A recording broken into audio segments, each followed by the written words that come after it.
Okay, I now invite Seamus, the General Secretary, to give us his address. Thank you very much.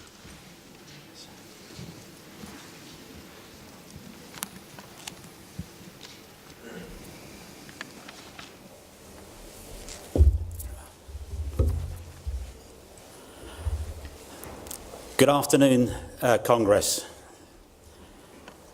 It gives me great pleasure to come and stand before you in what many people may believe is difficult times. If I think back of what happened in the last 12 months, you just think it can't get any worse. And unfortunately, that may well be the case. The one bit of good news, though, is that I've reduced my speech. The full version, with all the background materials, will be on the website. So, as you can imagine, it gets quite lofty. But I've tried to keep to the main themes. There's probably lots of things I could speak on, but I want to try and just keep to a few important points that I think is important for us as a union going forward. The speeches this morning, I think I've got a hard act to follow. And some of the speakers in the motions I've been very, very impressed with. And I will make the request, as I always do, can you send me copies of your speeches and we can use those in the months that come forward. Can I just start by saying our Congress, and the title for our Congress is Put Pupils First, Give Teachers Time to Teach.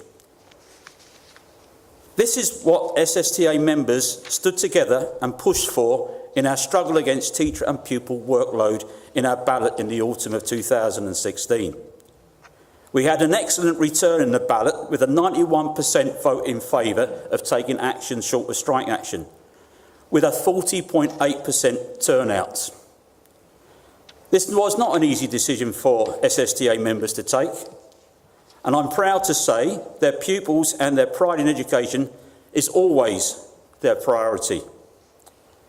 Why do teachers drag themselves into schools when they're unwell, put up with poor wages, lack of professional career structure, teacher shortages, work long hours, endure ever-decreasing support and resources, put their health, their families and their relationships at risk?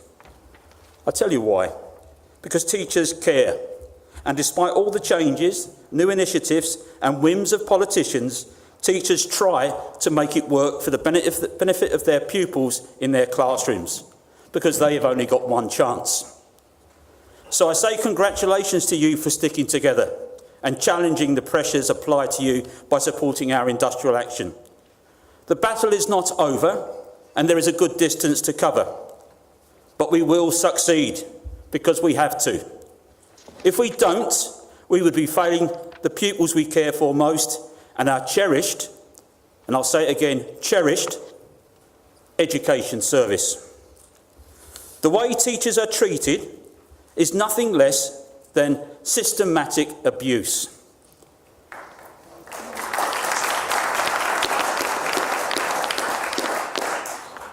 I could take a few words out of Stuart's speech earlier, but we can probably add that in due course. Unfortunately, this is not confined to Scotland, but is becoming a similar picture for teachers across the world. We need to bring an end to this teacher abuse and ensure that teachers are valued and rewarded for the important role that they play in the lives of our young people. The First Minister has pledged to put education at the heart of her government's programme for the year ahead. As she says, education is at the heart of our plans, and I'm committed to doing all I can to improve the life chances of every child and young person. She goes on to say, ensuring children are able to learn in new, modern, fit-for-purpose surroundings is a crucial part of this. By the end of this Parliament, we will have delivered 112 new or refurbished schools across every local authority in Scotland, more than the double the number that was originally envisaged. But without a valued professional teacher in every classroom, and without education support staff and resources, her best intentions cannot and will not be delivered. Whether the First Minister likes it or not, the teacher in the classroom is the first and the most important education resource.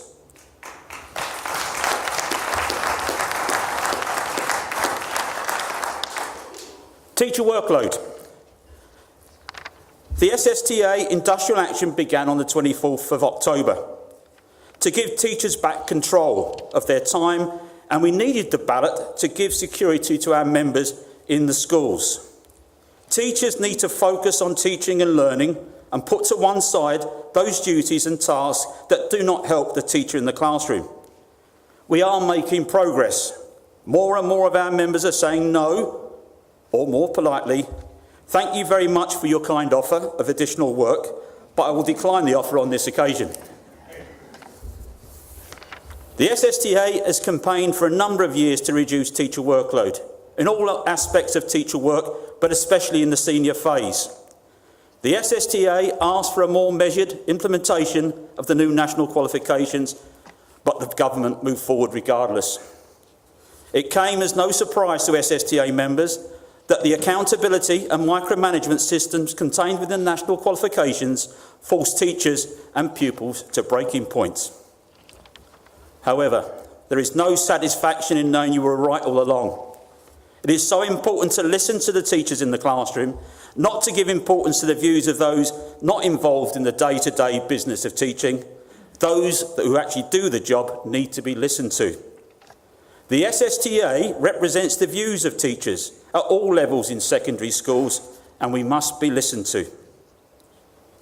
The Deputy First Minister said last year in relation to the changes to National 5, this will help to reduce unnecessary workload for teachers and learners. It is not enough to have good teachers if they do not have the time and the space to do their job. That is why groups like this, he's talking about the Assessment National Qualifications Group, are essential to help us strip away anything that creates unnecessary workload for the profession. The SSTA survey on National 5 changes, conducted in early February, highlighted the increases in workload across all subjects. Teachers were told to expect changes to assessment arrangements, but not to course content. As we all know, the changes announced in the last few weeks will again increase workload, with the courses in many schools already begun, without time to consider and implement the changes. I'll make a point here in terms of the National 5 units. They are not to be undertaken by anybody that's completed a National 5 course. We're very much aware that teachers may well be forced to carry on doing the units. That is not the intention of what the Minister came from and where we're coming from. The only exception should be in extreme circumstances. And I'm talking about if there is one child that may need to do a unit, that's all that should be in a classroom. The teacher's judgment on whether a youngster is a National 4 or a National 5 should be protected. The forces to push the numbers up because of scores for the school needs to be resisted. And if our members are forced into that situation to go beyond their professional judgment, please contact the SSTA and we'll support you in that argument. Unfortunately, I can predict with the rush to make changes as we find that the SSTA was right again, but again the powers don't appear to want to hear. The Deputy First Minister told us at a council meeting back in October that he wanted to reduce teacher workload and has taken steps to bring about the change. But change in education, as we all know, does take time, and much longer than the 6 months the Minister asked for. As for other measures taken by the Deputy First Minister to reduce teacher workload, he asked Education Scotland to conduct a local authority review on tackling workload. And they also made a statement on broad general education. The inspectors looked at what support and guidance for schools and teachers the local authority had put in place, what the local authority required schools and teachers to do, and any specific guidance the local authority had provided on how to reduce bureaucracy and workload. Some of our district secretaries didn't recognise their local authorities in those reports. The Deputy First Minister expected a positive response from these moves, but the SSTA survey at the time said that 68% of SSTA members said the documents would not have an impact in reducing teacher workload. A further 14% said the document would actually increase their workload. And the overriding view is that these documents have little impact in secondary schools. This inspection of local authorities needs to be followed up with further action to be taken. I'm not sure if that's whatever's going to be coming forward. The review must not be left on the shelf like other well-meaning documents. It needs to be a piece of work that's taken forward and acted upon. We need the local authorities to be very firm with schools about what they should be doing and what they should not be doing. Benchmarks. The benchmarks for all curriculum areas were published in March. The lack of meaningful consultation is a concern to us. But however, they have been mostly welcomed by secondary teachers. However, the usual rules apply. Just give it to teachers and they'll make it work. They have been rushed through without any time given for teachers and departments to be consulted with or time to understand and implement into existing courses. Another good intended action, but without a teacher workload assessment being undertaken. Standardised assessments, as been mentioned, they're coming in the next session. Our members, on the whole, have been too busy dealing with the national qualifications to worry about the standard assessments. These tests for children P1, P4, P7 and S3 will take place next year, covering reading, writing and numeracy. The online tests will take 50 minutes. They will not be marked by teachers and there will be no pass or fail. The assessments will be completed online and automatically marked by the online system. The Scottish Government said the information produced by the tests would help teachers to raise attainment amongst school children. Again, training time for managing the test and using the evidence produced by the test has not been allocated, and it will be left for the teacher to undertake that in their own time. It is interesting that this method of assessment, together with the teacher professional judgment, is sufficient for pupils up to S3, but not being considered for pupils for S4 and above. Most pupils stay in education beyond S4, yet we persist with an archaic, overburdensome, damaging to pupils and a totally unnecessary SQA system for pupils in S4. My advice to the Minister is to reduce teacher workload and pupil stress by finding a better way for continuous assessment in the senior phase. The bottom line is that the SSTA industrial action guidance is quite clear.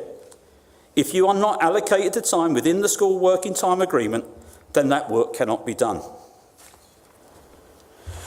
Teacher shortages. It's an increasing problem across Scotland and will have a damaging impact on the students and teachers in the long term. Teachers are papering over the cracks and trying to keep the system afloat. All available teacher time is being used to continue the service. Many teachers with management and specialist roles in the school are being used to cover classes due to the lack of supply, particularly subject-specific supply. These teachers are being abused by the education system. Our recent survey of school reps gave the following figures.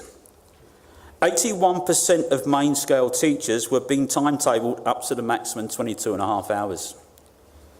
37% of principal teachers were being timetabled between 20 and the maximum 22.5 hours a week. 41% of teachers were covering 3 hours or more a week. And we already know 67% of schools found it very difficult to get supply teachers. How did the schools cope? Measures used by the schools to manage teacher shortage. 28% of schools regularly split national qualification classes, with 44% or more occasionally doing so. 21% of schools regularly collapsed classes, with 40% doing so occasionally. 12% regularly left senior classes unsupervised, with a further 30% doing it occasionally. 7% of schools regularly gathered classes together in a hall or sports hall, with a further 25% doing it occasionally. And further to that, 12.5% of teachers were regularly taking classes above the timetable allocation, with a further 33% doing so occasionally. This is the abuse that we're talking about. We've got a contract of employment and it's been abused on a regular basis. But equally as worrying, what damage is that doing to our young people in the schools? They deserve to have a qualified teacher in front of them, and not some of the measures that schools are having to adopt because of the lack of teachers. So it needs to be addressed fairly soon. The failure to provide supply teachers and fill vacancies promptly is often seen as an attempt by local authorities to save money. However, this is a false economy, as when teacher workload increases, teacher stress increases, teacher absence also increases.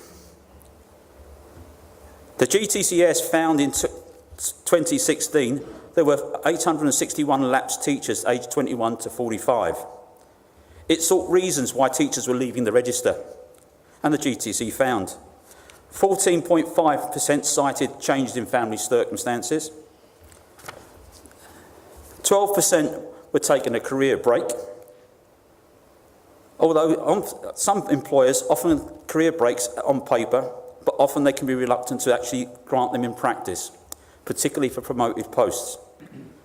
I'm aware of cases where the employer has asked those seeking career breaks to resign, which is, in my view, short-sighted and lacking an understanding of the benefits a well-planned career break can bring to a teacher. 10.4% cited high workloads. I won't labour that point any further. And 12% had a changed career. 12.9% were unable to secure a job in Scotland, which I find quite strange. And 13.2% had gone to teach abroad. Some teachers are attracted to better salaries and working conditions on offer in other countries. Working abroad offers a different perspective and opens up a different opportunity. And also offers the opportunity to raise a deposit for a home back in Scotland at some point in the future. That's what we're facing if we don't deal with the problem soon. Equally, there was another 5% who decided teaching wasn't for them. So there's a job of work to be done to change this around. The teacher is the key to Scotland's future. The focus must be on the teacher-pupil relationship and how the structures in and outside the school are developed to support this relationship, an important element in closing the attainment gap. The teacher in the classroom, the subject teacher in a secondary school, focuses on establishing the relationship with the pupils. Whilst planning, preparing, delivering and assessing the lesson, the teacher also assesses pupil progress and identifies strengths and weaknesses. The teacher uses their professional judgment and builds on their knowledge in the future lessons. What we need teachers to focus on teaching and learning with a reduction of other tasks. With the demands placed on teachers today, we need a reduction in the 22.5 hours teaching week. With the nature of the curriculum and changes to methods of teaching, more subjects need to be recognised as practical and in turn benefit pupils by being in smaller classes. The subject specialist, the principal teacher of subject in the past, was a great strength of the Scottish education system. Unfortunately, due to the changes in school management structures over a number of years, the principal teacher of subject has been in steady decline. Most schools today do not have a teacher in the school responsible for keeping abreast of subject developments and acting as the leader and manager of a number of subjects. It is unreasonable to expect all subject teachers in a large department at the same level to accept responsibility and carry out the function independently. To develop the subject expertise, encourage leadership and rationalise workload, there is a need to see a return to the subject specialist in secondary schools. We need this recognised and rewarded. We want teachers with experienced teachers of subjects and a real and meaningful extension to the existing teacher main pay scale. The management structure. There's been a conscious move in many local authorities to move away from principal teachers of subjects to a faculty structure across the school. Unfortunately, in many cases, the teacher, in addition to managing a number of departments, is given a range of whole school responsibilities. The impact of these additional responsibilities moves the teacher further away from the departments they were appointed to manage without the support of senior teacher of subjects. In 2010, there were 8,216 promoted posts in secondary schools. And in 2016, the number had fallen to 6,758, a loss of 1,458 posts of responsibility, or 18%. At the same time, the number of teachers in secondary schools fell from 24,776 to 22,957. That's a loss of 1,819 teaching posts. You could say, as promoted teachers left the school, the posts went with them. The only reason was to cut money and increase the workload of those left behind. The reduced management structure has created a major step from being a subject teacher to a principal teacher managing a number of subjects. This step is viewed by most teachers as a step too far. There are very few opportunities for teachers to gain experience to enable them to move into middle leadership positions. The main focus of the principal teacher who manages a number of subject areas is supporting teaching and learning in those areas. As for teachers who undertake a range of whole school responsibilities, these should be accommodated with a more senior position in the school and seen as a stepping stone to gain knowledge and experience before aspiring to become a deputy head teacher. So therefore, the priority for the principal teacher who manages a number of subject areas is supporting and teaching and learning in those areas. We need the establishment of management posts that manage a number of whole school responsibilities, and crucially, we demand that deputies and head teachers have manageable, not unmanageable posts with appropriate additional support inside and outside the school.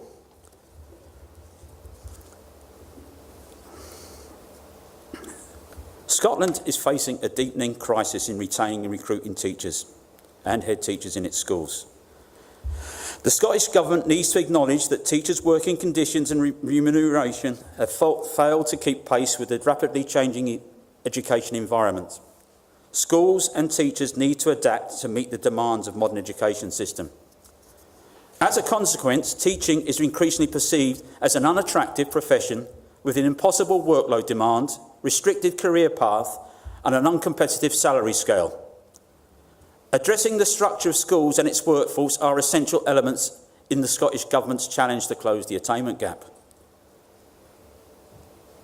The career structure.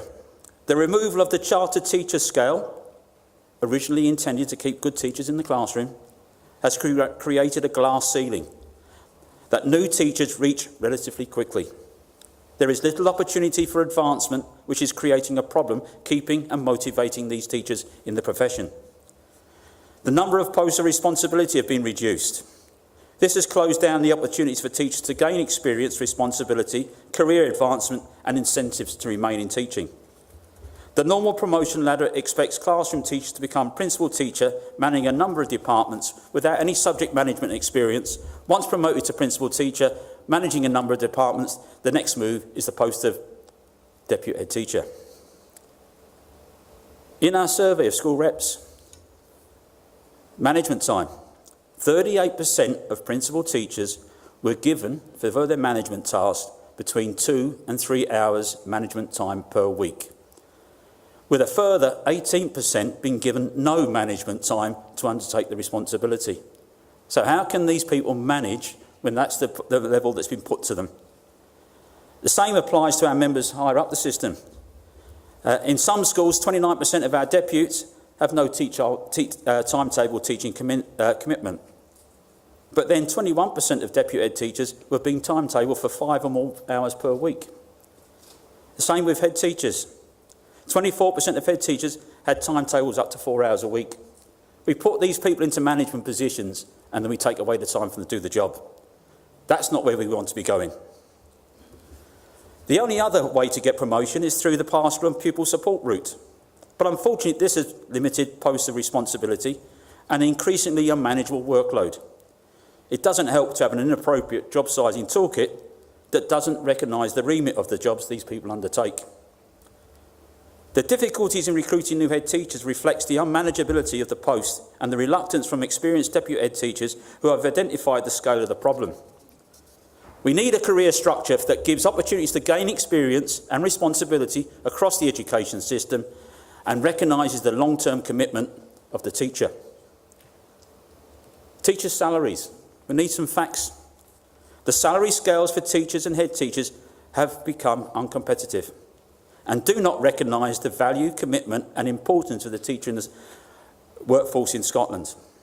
An unpromoted teacher at the top of the main scale has a salary of £35,763. Due to the removal of the chartered teacher scale, that teacher could have reached a salary of £43,845. That's a difference of £8,028.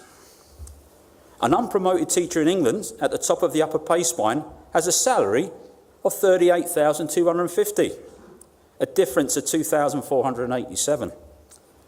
An unpromoted FE lecturer in Scotland, following the pay agreement, can reach a salary of £40,026, a difference of £4,263. You can see the difference that's occurring. How can we compete in such an environment? I don't want to leave our colleagues in the EIS and FELA. They're involved in very important discussions at the moment. A national pay deal was agreed and needs to be paid. It's important that we give full support to our colleagues in that and do whatever we can to support them. A head teacher in Scotland can aspire to a maximum salary of £86,319, whilst a head teacher in England, outside of London, can aspire to a maximum salary of £108,283.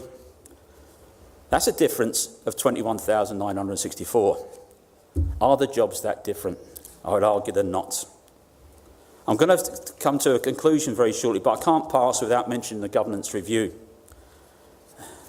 The Deputy First Minister has said he intends to move forward with the reforms. We support the government's determination to bring about improvements in education, and we want everybody to gain their full potential. But the SSTA has argued for a process of review rather than followed by improvements rather than major structural change. The SSTA believe the structural change only diverts energies and resources away from the main challenge of closing the attainment gap. Unfortunately, this review does not include the people and the structures in the school that support teaching and learning. The SSTA believes that the government needs to place the pupil-the-teacher relationship at the centre. This relationship and how we best support it is paramount, should be a paramount consideration. Structure is only important insofar as they support and nurture teaching and learning and in the pupil-teacher relationship. There are a few areas I do need to mention with this. Local authorities. They are the management arm of the education system. As the elected representative of the community, that the local authority is the body that needs to play its important role in supporting the learning taking place in schools and, where necessary, seek improvements. It is essential that local schools feel part of the community. The local authority should be the focus for parents, colleges, universities and local employers to better support the efforts to raise attainment for all young people. Schools alone are unable to see the complete picture and therefore must work in partnership with local authorities to meet the needs of their young people. The local authorities have the ability to bring together all the local services to support pupils and their families in their journey through school. The local authority should play an important part in removing the burdens and the obstacles from teachers and head teachers and allow them to exert all their energies on learning.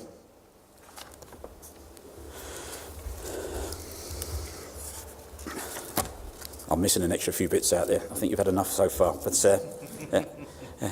Education Scotland is the implementation arm of the Scottish Government. It should be the driving force for curriculum development and excellence. It should see itself as responsible and accountable for the delivery of the curriculum in every school.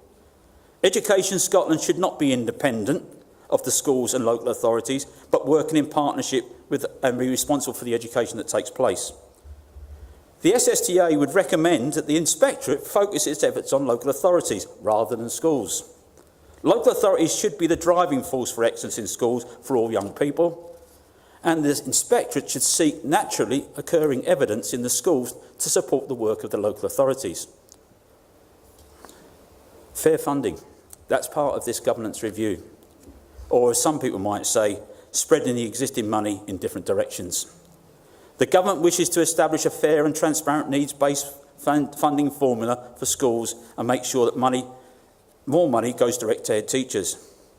This issue is a constant headache as a formula based on free school meals alone cannot guarantee that the money goes where it's needed.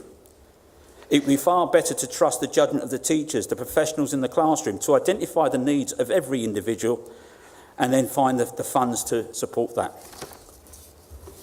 Further funding or further delegation to schools can only work when new money is made available. There will always be winners and losers in this type of reform, and those you intend to benefit rarely do. New money is needed to give all young people the same life chances. Education International has stated there is a need to establish, support and promote global guidelines for establishing teacher-led professional teaching standards. Education International asserted that enabling professional space and time for educators and educational support personnel is a precondition for the successful implementation of such a framework. Education reforms need to be contextually relevant, and therefore education policy dialogue needs to start at the classroom level, with education unions at the centre of this social partners. Administrators and bureaucrats should be prevented from taking the lead in identifying education policy and new solutions. Those who do the work on the ground, teachers and education support personnel, need to be empowered and actively involved before, during and after changes to educational policy.